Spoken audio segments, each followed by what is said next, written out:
रामकृष्ण हरी माऊली. तुम्ही पाहतात अहिल्यानगर प्रस्तुत अभंगवारी पॉवर्ड बाय कॅमल सुपरफाईन साबुदाणा.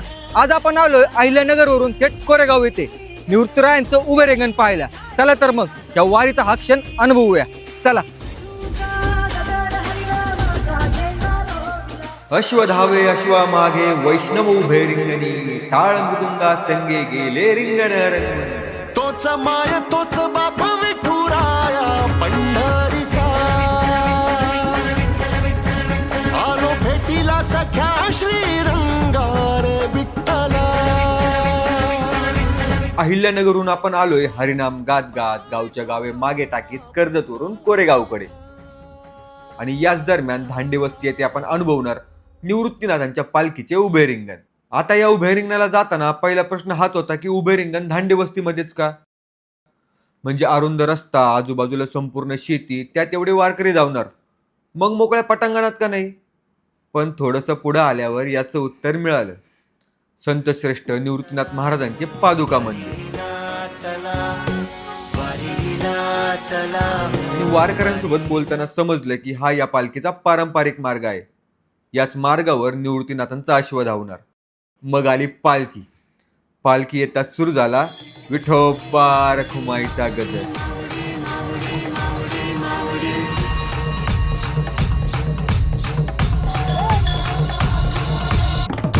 सर्जनछु शिवनि शक्ति नर्तनछु, लोक लाजे ने बगाड़ भिन्न भिन्न बर्तनछु.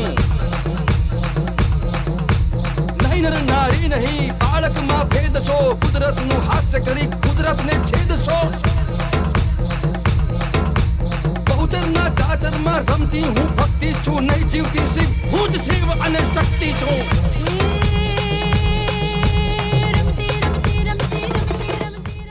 पायाखाली डांबरी रस्ता, त्यावर अनवाणी पायाने पावली आणि फुगडी खेळणारी मंडळी पाहिली आणि विठ्ठल नामाच्या ताकदीचा अनुभव आला.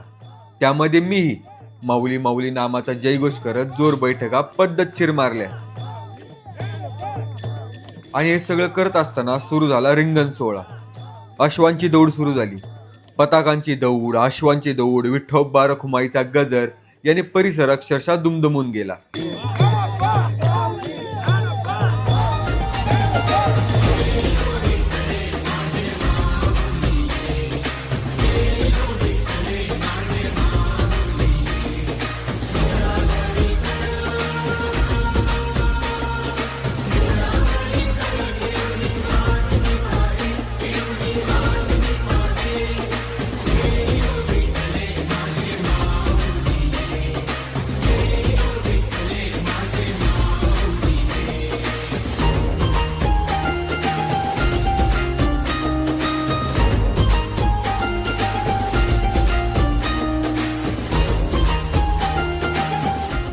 रिंगण सोहळा झाला.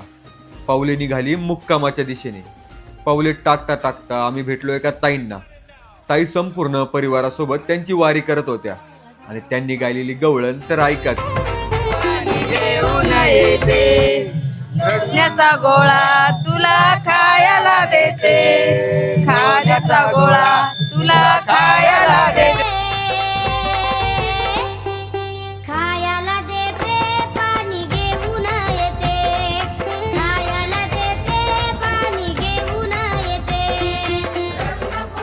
गवळण संपताच आपण पोहोचलोय कोरेगाव येथील कोरेश्वर मंदिरात, जिथे असणार आपल्या पालखीचा मुक्काम.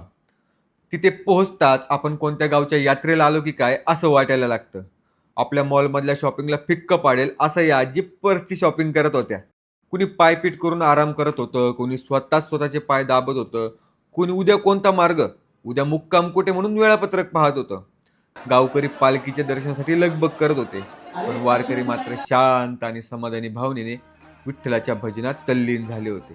अहो, म्हणून तर मी म्हणतो, वारी ही इंस्टाग्राम फेसबुकवर पाहायची नसते, तर ती प्रत्यक्षात का होईना एक दिवस अनुभवायची असते. आता आपला पुढचा प्रवास असणार कोरेगाव ते वाखरी, ज्यामध्ये आपण पाहणार निवृत्तीनाथांच्या पालखीचे भव्य दिव्य असे गोल रिंगण. तोपर्यंत जय जय राम कृष्ण.